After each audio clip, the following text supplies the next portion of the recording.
Okay, so the third row is going to get wiped out. And then look, you're going to get a pivot here and here, right? Are there going to be any unpivoted columns to the left of the bar? No. Definitely not. It means there's no free variables. It means that the double star set is Li. Therefore, the double star set is a basis. Right. So this, therefore, this is a basis. Did you have a question? So just looking at the set that we had before, Yeah. the 2x3s, just from inspection looking at it, you can tell that they're independent. Really? Can you tell?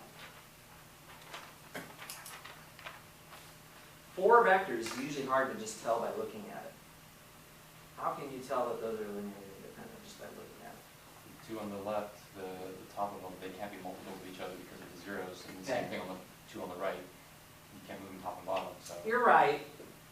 This is not the hardest set of 4 vectors in the world to figure that out from. But I don't want you to get too tied into... well, in this scenario, you can. In this scenario, you sort of can. Okay, but it's much better to do it more precisely here. Right, so I'm just going to say here, no free variables. By the way, what are the variables? The variables when you're setting up linear independence are C1, C2, C3, and C4. Those are the constants that would be in front of these 4 vectors, right, as you work it out. So there's no free variables. That implies S is Li. Thus, S is a basis. I'm sorry, not S. Not S, I'm sorry, double star. Double star is Li, therefore double star is a basis for S. There we go. And then the follow-up question, of course, would be what is the dimension of S? What's the answer to that? 4, obviously. 4 vectors. And the basis, the dimension is 4. So it is a 4-dimensional subspace of V, which was 6-dimensional. Make sense?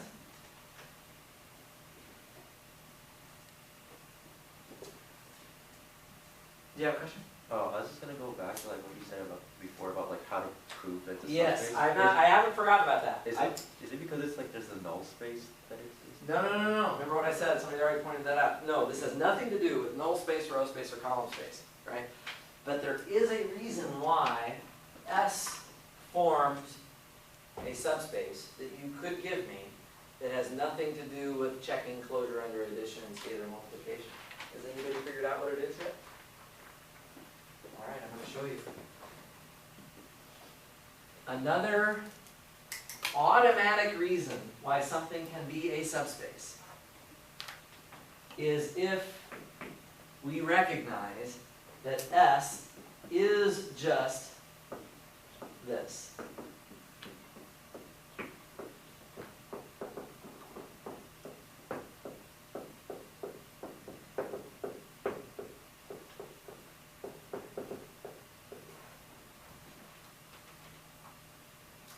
Anytime you have a set that is the span of something, remember that was our cheap way in section 4.4, that was our cheap way of making something into a vector space, was to just take a span of any set of vectors that we want whatsoever. So as soon as we realize that we have a spanning set for S, here it is, right? So S is the span of these matrices. Therefore, it's a subspace. Okay. So if you recognize that you've been given a set of vectors like this here, the rows add up to 0, if you recognize that the set that you were given can be viewed as the span of something, no matter what, as long as it's the span of something, then it's a subspace. You don't even have to check anything else. That's a more sophisticated rationale that you can sometimes use.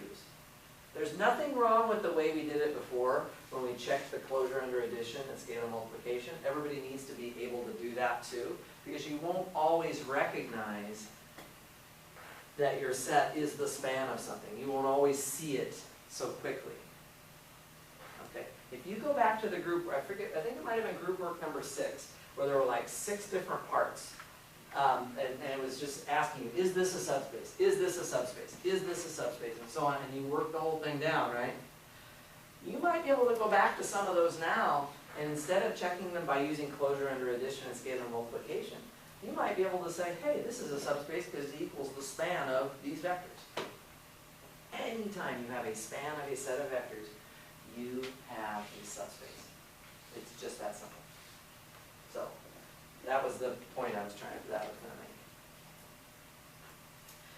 make.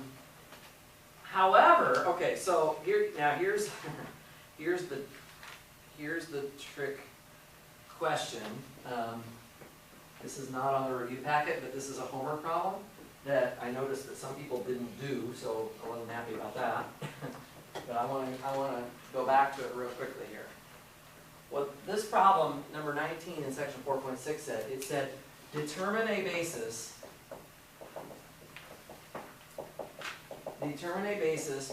for the subspace of M2 of R spanned by,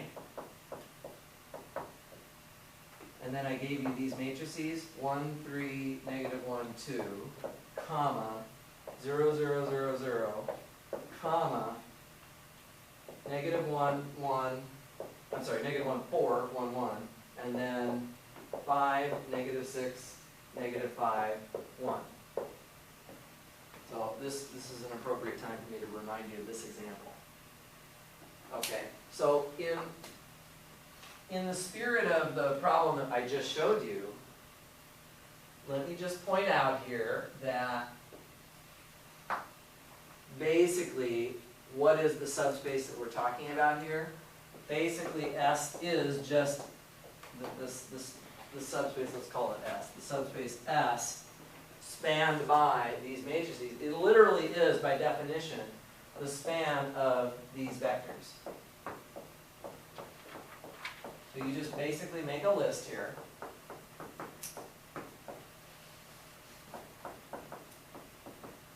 You make that list, right? So the question is, determine a basis for it. So we have to be careful here, because the tempting thing to do, but the thing that is the wrong thing to do, is to say, oh, well, these 4 things are my basis.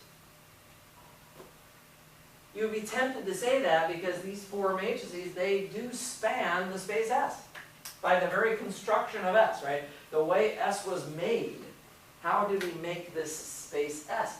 We took these 4 matrices and said, see what they span. And that's your subspace. So I'm not going to argue with you that S is a subspace. I guarantee that it is, because it's the span of something. So it's definitely a subspace. So that means it has a basis and a dimension. But please just be careful that you don't assume right away that the dimension is 4 and that this is a basis. Over here, that's actually correct. These 4 matrices are a basis for this set S. But these 4 are not a basis for this set S. What's the difference? Why are these 4 matrices a basis for the set S that we worked with on that previous problem, but these 4 vectors are not a basis for the subspace spanned by those 4 matrices? Because like the 2. They're not necessarily Li. Exactly. They're not necessarily. These are Li, right? We checked that. We put that matrix together. We saw that there were no unpivoted columns, right? These 4, however, we haven't checked them yet. So if we haven't checked them yet, we have to check them, right? So we would put the first vector into the first column, the second vector into the second column, the third vector into the third column, and the fourth vector into the fourth column. We would do something like this. We would augment it with 0, 0, 0, 0, right? We would, in other words, we would check Li. That's what we have to do here. We would check Li. So this is a homework problem that you guys have done. And the point is, for example, when you're done doing, you have to do the EROs here. There's no way to avoid that. I mean, again, I know that obviously k is equal to 4, but I don't know what n is. I don't know the dimension of this set. If it was 4, then I'd be good and I'd be able to say, yeah, these are a basis.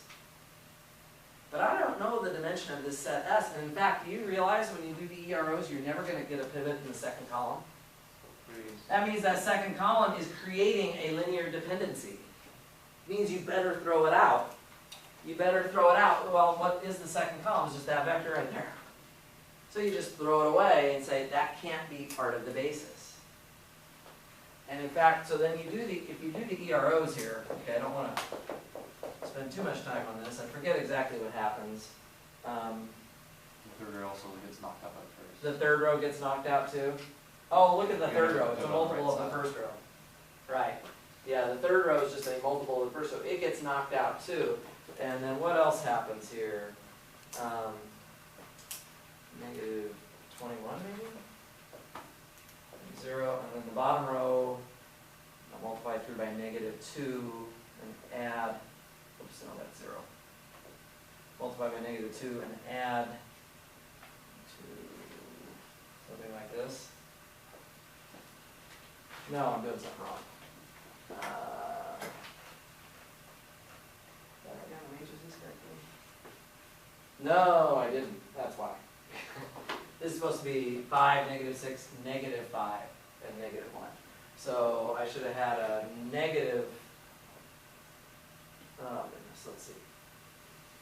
This should have been a negative 5. I gotta go back. All right. You do the EROs. Can I just skip this part? You guys know what I'm trying to do, or do I need to do this? The point is just, you're going to cross, I think you end up crossing off like 2 of the columns. And so you end up crossing off 2 of the matrices. It turns out the space is only 2-dimensional. And your basis, therefore, your basis is only the ones that correspond to the pivoted columns. Right. Any column that becomes unpivoted is one that is contributing to the dependencies that you're trying to get rid of. So you have to throw those vectors away. If you have a question on this, just ask, come back and ask me again. It's very easy to make subspaces. Just throw the word span in front of a set of vectors. But it doesn't mean that that set of vectors is quite a basis yet, right? Because they could be LD. You have to check for the LD part and throw away any of the linearly dependent vectors. Because to be a basis, they have to be Li as well as a spanning set. And any vector that makes it LD just won't be pivoted? Right. Any column Yeah. will be unpivoted, and it will correspond to a vector from your original set that is creating the linear dependency there. Exactly. Okay. Everybody good so far? Okay. Let's see. I'm going to do... So far I've done 1, 2, 3 of them here. Okay, good. I'm going to skip number 4 for now, because it's on row space, column space, and null space, which I think is pretty easy overall. I want to focus on some of the other things here. Yeah, let's go. I'm going to skip ahead to problem number 6 on the handout. Some of you have that handout in front of you, and if you don't, it's okay. This is posted online. So this is going to have to do now with linear transformations. I want to spend a little time talking about this. I haven't lectured a lot on it yet, but you do have some videos to watch, and I'm going to talk about this tomorrow some more. Let's suppose t goes from p2 of r to p2 of r. So remember, a linear transformation is just like a function. And we're going to input quadratic polynomials, and we're going to output quadratic polynomials, right? Via, so we're going to make a formula, and here's the way the formula is going to work. I'm going to input just any polynomial, p of x. So that polynomial has to be quadratic. Now, I could write it as, you might wonder, well, why isn't it being written this way? This would be a perfectly good way to write p of x. But the formula that I'm going to give you here doesn't require me to show off all of the coefficients. So I'm just writing it kind of abstractly as just plain old p of x. Okay? And now here's the formula that I'm going to give you. It's going to be x times p prime of x plus 2 times p double prime of x. This is my linear transformation that I want to work with. Okay? So here is the question. There's actually several parts here. The first part is show that t is linear.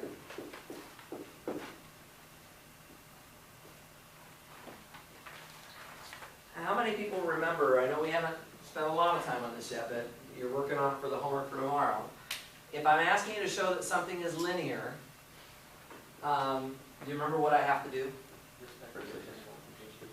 Exactly. Some of you guys have already been getting on top of this. You have to show two things. You have to show that t respects addition and that it respects scalar multiplication. Okay. There is one exception to that, where you don't have to do all of that work, and that is if you ever come across a transformation that is from Rn to Rm. So you just have R something to R something. And if it's basically, if you can write your transformation in this form, see what's going on here is you're taking an M by N matrix, and you're multiplying it by an n by 1 input. This is your input x coming from Rn, viewing it as an n by 1 column. The output of that matrix multiplication is an m by 1 column, which means it's in the output. These are inputs, these are outputs. If your transformation is one of these kinds of transformations, then it's always linear. You can check that any transformation of this form is always linear, is always going to be linear. So any t of this type is always linear. No need to spend the time to check that it respects addition and scalar multiplication, because it always will. Okay? So if you watch that other video, I talked about that. The video about section 5.1. So any transformation of this type is always linear. Now, the problem I gave you here is not of that type. The problem I'm giving you here has to do with polynomials. Well, that's a whole different can of worms. Okay. So I'm going to have to work it out sort of the long way, so to speak. Okay. Everybody with me? Okay. So I'm going to show that t is linear, and as Justin said, I have to show two things. I have to show that t respects addition, and then later I'll show that t respects scalar multiplication. Do you guys remember how we show that t respects addition? What do we have to do? QX of the same form. We need another polynomial, so we have a p of x and a q of x. We have to add them together and transform it, and make sure that we can split it apart. Right? So the general property for addition is t of v1 plus v2 is t of v1 plus t of v2. So I need two vectors here, and they need to be general vectors. Okay? So I'm going to grab another polynomial. I'm going to call it q of x. So suppose I take p of x plus q of x. These are like my v1 and v2. These are my two vectors. When I look at that expression, can you guys tell me, am I adding the polynomials together first and then transforming it? Or am I transforming something first and then doing addition? I'm adding first, aren't I? Now, if I had my polynomials written out this way, let's say I had written them in longhand like this, if they had been written like this, then to add them together would have actually meant doing something. We would have had to like combine the x squareds, combine the x's, and combine the constants. If we, for some reason, were given the transformation in this form, that's what we would have had to do to add them together. But as it is, the way this problem is is set up, well, these polynomials are so abstract that there's really nothing you can do to add them together. They're already added together here. So I just want to transform whatever's in these parentheses. And how do we do it? Well, here's the formula. We take x times the derivative of whatever we are transforming. So p of x plus q of x prime plus 2 times p of x plus q of x double prime. Right? There's the rule for how to transform our vectors. Can anybody tell me what I would want to do next? In light of what the property is that I'm verifying, what do I really want to do at this point? Separate the functions. Separate the functions, exactly. I want to get all of the p of x stuff together, group it all together, and I want to get all of the q of x stuff and get that stuff grouped together as well. So I can do that, right? Basically, the first thing is this is just x times p prime of x plus x times q prime of x plus 2 times p double prime of x plus 2 times q double prime of x. And you guys can slow me down if I'm going too fast on this. But all I did there was, see, derivatives can be done term by term. Derivatives respect addition, basically. Okay? Of these 4 terms, how do I want to group them? All of the p stuff first. So what are the p terms? X p prime of x and 2 p double prime of x. I want to put all of that together. In fact, I want to really emphasize it. I want to put some brackets around it just to help me emphasize it. And then I'm going to put all of the q stuff second. So x q prime of x plus 2 q double prime of x. And it'll look just like that. Does everybody see why I did that? See, it's because this first part in the brackets is really just t of p of x by itself, and the second term in brackets is just t of q of x by itself. We have verified what we wanted. T of v1 plus v2 is just t of v1 plus t of v2. Okay. The reason it worked was because t respects addition. I mean, the derivatives respect addition here, right? So you can split them apart then. Okay, so that's that. That's t respecting addition. What else do we need to do? Scalar multiplication, right? Okay, so that one actually is easier, I think. So the second part is t respect